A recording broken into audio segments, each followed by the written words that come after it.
In our headlines on this Tuesday afternoon, January 23rd, here on the Korean Peninsula. Temperatures tumbled lower nationwide today, with the mercury in Seoul dipping to minus 14 degrees Celsius in the morning, while heavy snow in Jeju keeps flights grounded. An intense Israeli military operation is taking place in western Khan Younis in southern Gaza as Arab nations seek a roadmap to regional stability through the establishment of a Palestinian state in return for Saudi Arabia's recognition of Israel. US stocks rallied on Monday, extending gains garnered last week, with the Dow Jones closing its latest session above the 38,000 mark for the first time amid widespread economic optimism. Korea woke up to brutal winter conditions in the morning, and the wind chill factor is doing a little to ease the biting cold this afternoon. Our Younis starts us off. Most regions in South Korea are experiencing intense cold as temperatures plunged to well below zero. Seoul's temperature on Tuesday morning fell to almost minus 14 degrees Celsius, with a feels-like temperature close to minus 22 degrees. In the northwest of Gangwon-do province, the early morning temperature dropped to minus 25 degrees Celsius, while Pyeongchang-gun County, which is hosting some events for the Winter Youth Olympics, saw temperatures drop to minus 20 degrees Celsius, with a feels-like temperature of almost minus 30 degrees. Heavy snowfall and strong winds across Jeju led to the cancellation of 97 flights as of Tuesday morning at the island's international airport. This follows the 35 cancellations on Monday. Passenger ship services are partly operating, and all trails of Hallasan Mountain are completely restricted. Cold air that has been sweeping down from the north since early on Monday has brought temperatures sharply down. The capital region, Chungcheongdo, and Gangwon-do provinces are all under a cold wave alert, with authorities saying that finding effective ways to keep warm is essential. Meanwhile, the west coast is also seeing heavy snow. As sub-zero temperatures are expected to continue throughout the day, authorities advise people to be cautious when driving on icy roads. The nationwide daytime highs are expected to be between minus 9 degrees and 1 degree Celsius. The Korean Meteorological Administration anticipates Wednesday to be the coldest day, but after that, it is anticipated to slowly get warmer, and normal temperatures are expected from Friday. Yeon, Arirang News. Also, on the local front, the legalities have been laid out for the launch of the Korea Aerospace Administration this May, in line with Korea's mission to land on Mars by the year 2045. At a cabinet meeting earlier on this Tuesday, Deputy Prime Minister of Finance Choi Sang-mok approved a related law, which was passed by the Parliament 2 weeks ago. Choi then urged related ministries to work together in terms of procurement, budgeting, and talent acquisition. Inspired by the US's NASA, the establishment of Korea's own CASA has been a campaign pledge of the Yoon administration, and the agency will be able to hire non-South Korean nationals as well. The headquarters will be in the southern city of Sacheon in Gyeongsang-namdo province.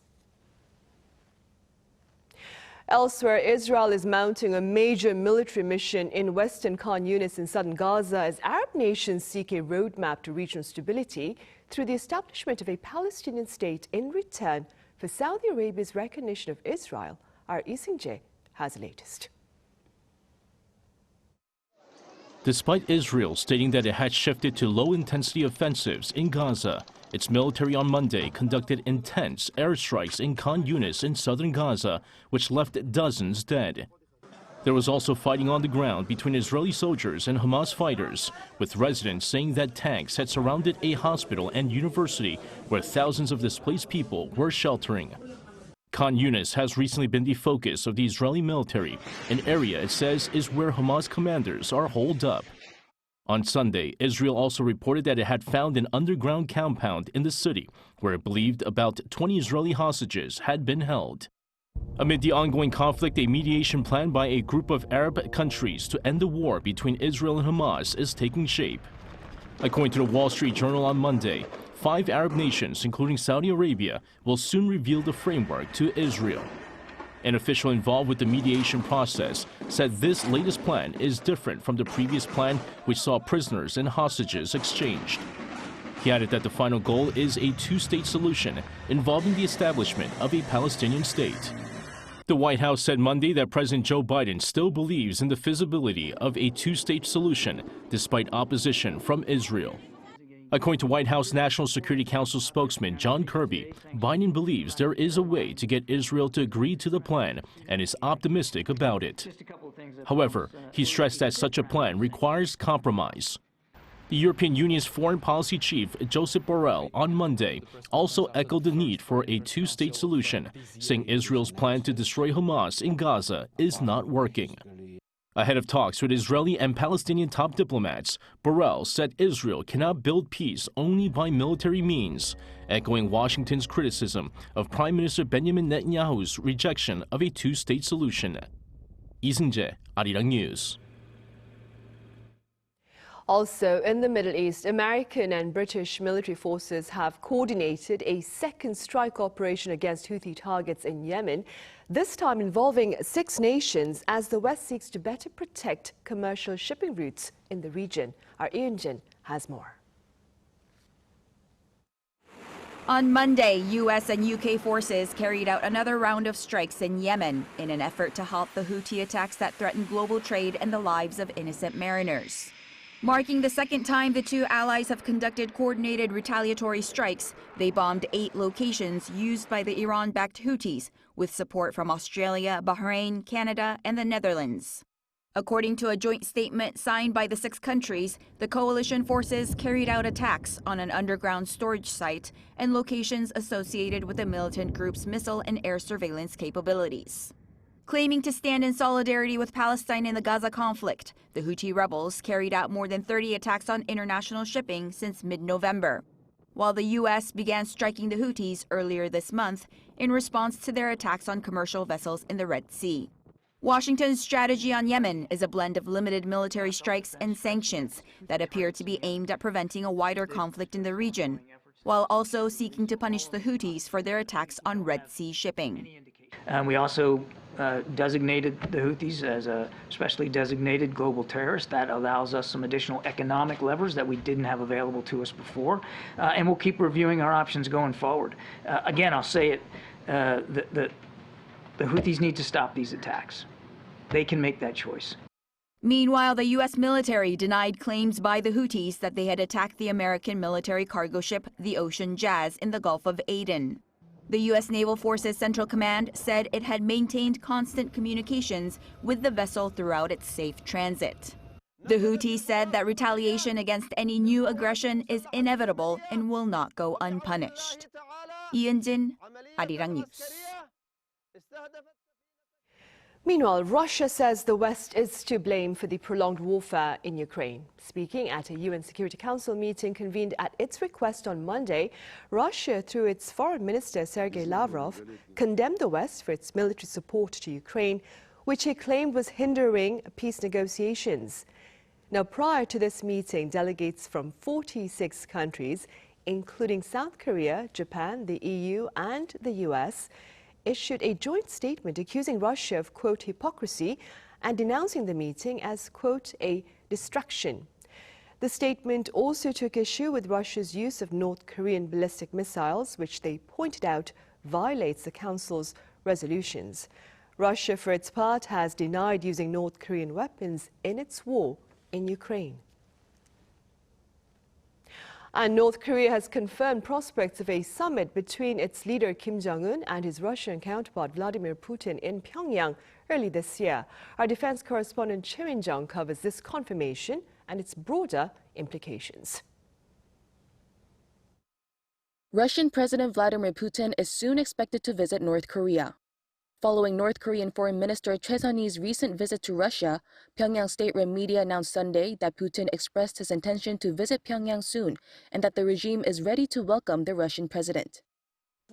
President Putin expressed his deep thanks once again for the invitation by the chairman of the State Affairs Kim Jong-un to visit Pyongyang at a convenient time, and expressed his willingness to visit the Democratic People's Republic of Korea at an early date. South Korea's Unification Ministry said Monday that security concerns are growing with increasing cooperation between Pyongyang and Moscow. South Korea and the international community are closely watching the areas where military cooperation is being strengthened in violation of the UN Security Council resolutions. I'd like to reiterate that Russia has a greater responsibility as a permanent member of the UN Security Council. The regime's state media also hinted that Russia expressed gratitude for the North's support in the war against Ukraine, amid allegations that Pyongyang provided weapons to Moscow. The Russian Federation expressed deep thanks to the DPRK for extending its full support and solidarity to the Russian government and its people for the special military operation in Ukraine. One expert says that South Korea, the US, and Japan need to take action to stem the growing cooperation. If North Korea and Russia's close relationship cannot be controlled even to a certain extent, South Korea, the US, and Japan will very likely face significant challenges. Although their relationship is centered on military cooperation, it can be an important turning point that drives cooperation in all directions: military, diplomatic, security, political, economic, and social sectors as well. Experts say it is likely that the visit will come after the Russian presidential election scheduled for March. Putin's trip to North Korea would reciprocate Kim's visit to Russia last September and would be his first visit to the regime in 24 years. Choi Min-jung, Arirang News.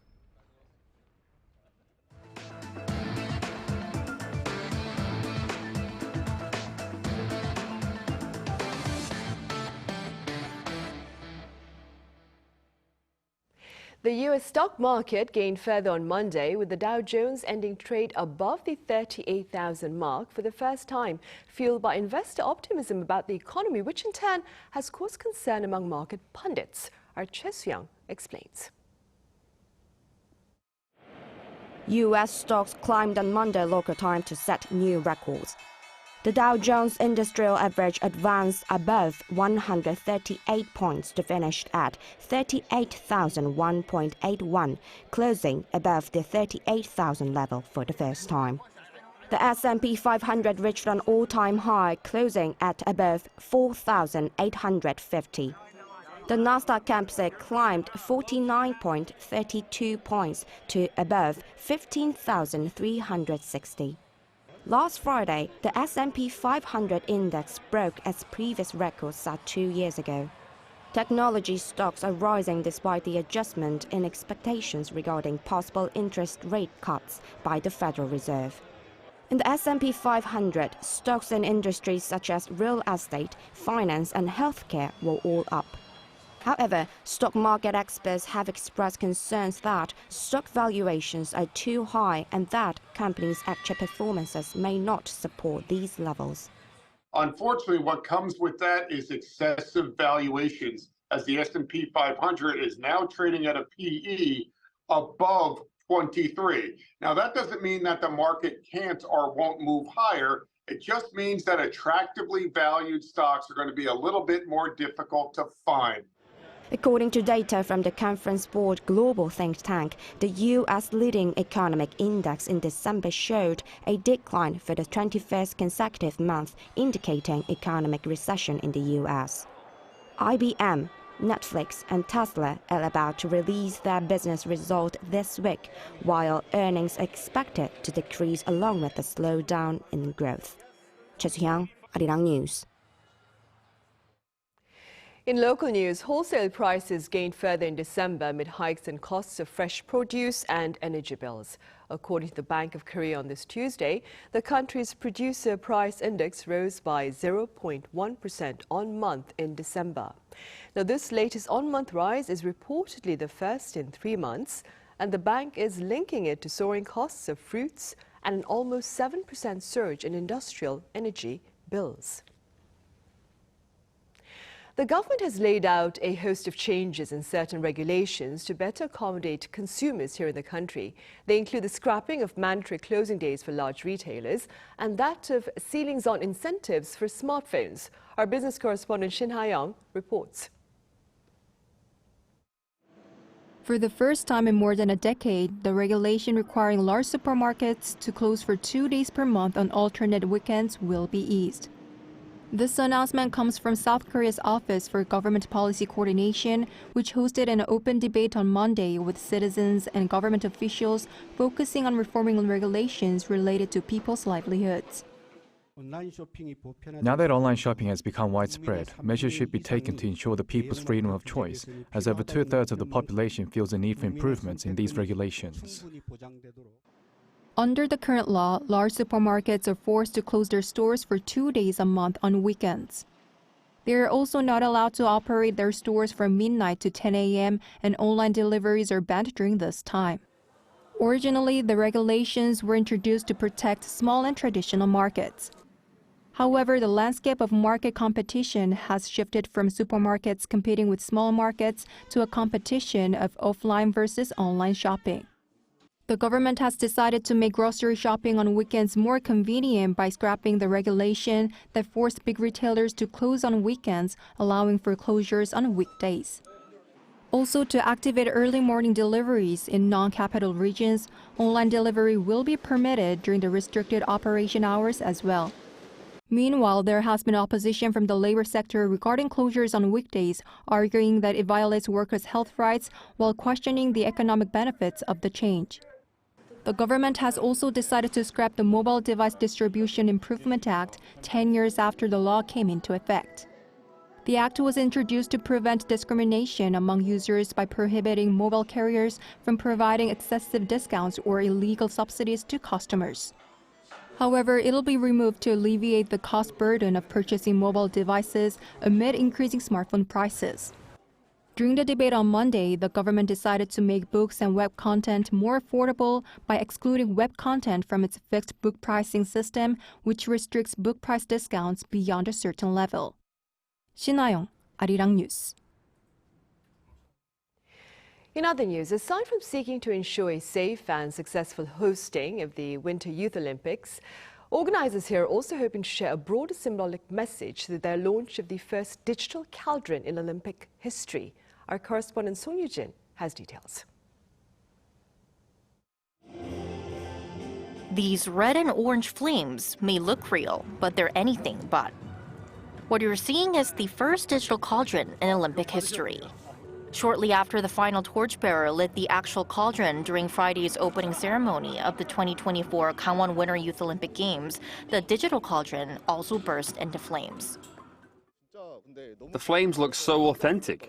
I can't tell if it's the heat from the flames or just the overall excitement for the games, but I can definitely feel the warmth here. This is part of Gangwon 2024's aim to host a green and sustainable Olympics. If we were to use the traditional cauldron, we would need to use gas. As we've become more conscious and aware about the environment, we wanted to try something new. The secret behind the digital cauldron? Anamorphic technology. Anamorphic technology is a specialized video technique that gives a three-dimensional appearance to a flat surface. So while the digital cauldron is essentially a cube-shaped electronic display board, it creates the illusion that the flames are burning inside when you look at it. The cauldron mirrors the actual weather conditions based on data from the Korea Meteorological Administration, like this if it rains. But rest assured, the flames won't be extinguished. All of this is controlled by cloud servers. A remote data center operating through cloud computing determines what's displayed on the screen. Gangwon 2024 has set up 5 servers, 3 in Korea and 2 in Japan in case of emergencies.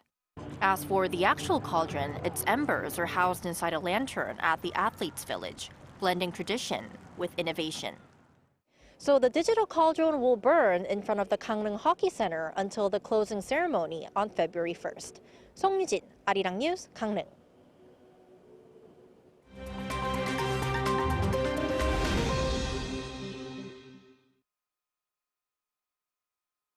Let's take a look at the latest news in the world now. In China, a 7.1 magnitude earthquake shook China's Xinjiang Uyghur Autonomous Region in the early hours of Tuesday. No deaths have been reported so far, while Xinjiang Railway Authority immediately suspended dozens of trains. According to the China Earthquake Network Center, the strong quake of above 7 magnitude hit Wuxi County in Aksu Prefecture at 2:09 a.m. on Tuesday. A succession of aftershocks topping a 5.3 magnitude followed the main earthquake. The epicenter, with a depth of 22 kilometers, was situated in the mountainous border area between China and Kyrgyzstan.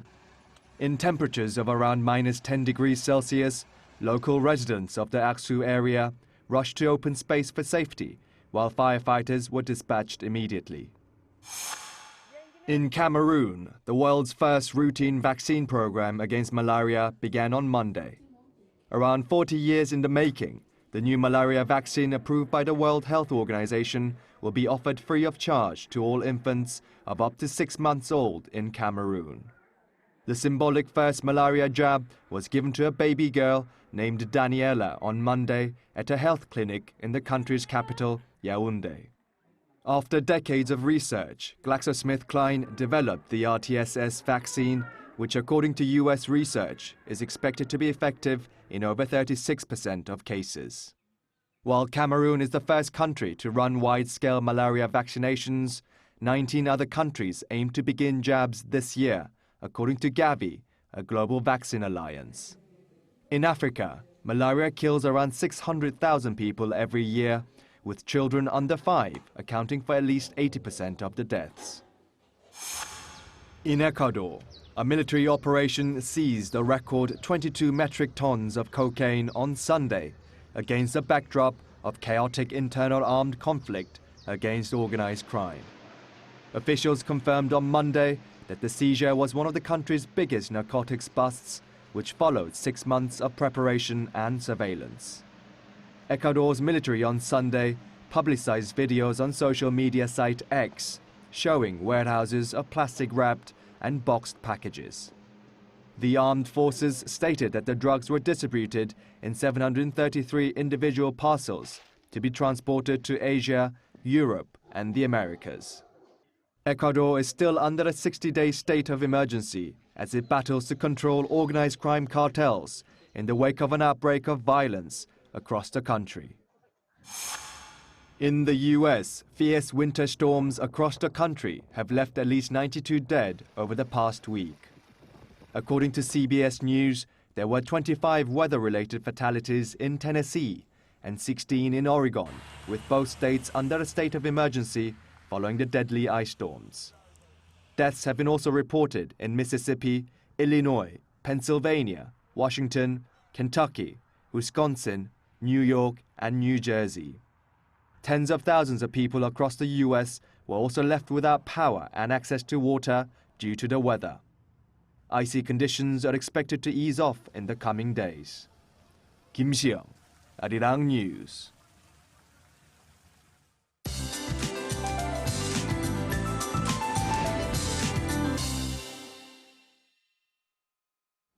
Good afternoon. Hope you're well covered up from head to toe. Korea is in the grip of a piercing cold snap.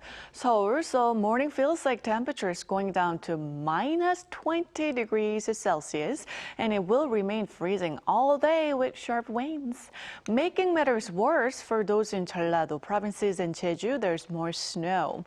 Mountainous regions on Jeju could see more than 50 centimeters. Jeollado could receive up to 20 centimeters through tomorrow. Snow alerts are in place in those areas, so if you're traveling to Jeollado and Jeju, check your travel schedules in advance for any changes there could be. Athletes in Gangwon-do need to brace for extreme cold. Especially those in Pyeongchang will notice an even colder afternoon than yesterday, with a high of -14 degrees Celsius. Seoul gets up to -7, and even Jeju only tops out at 2 degrees this afternoon. It will feel like being in a freezer through Thursday before easing off on Friday afternoon. That's Korea for you, and here's a look at the international weather conditions.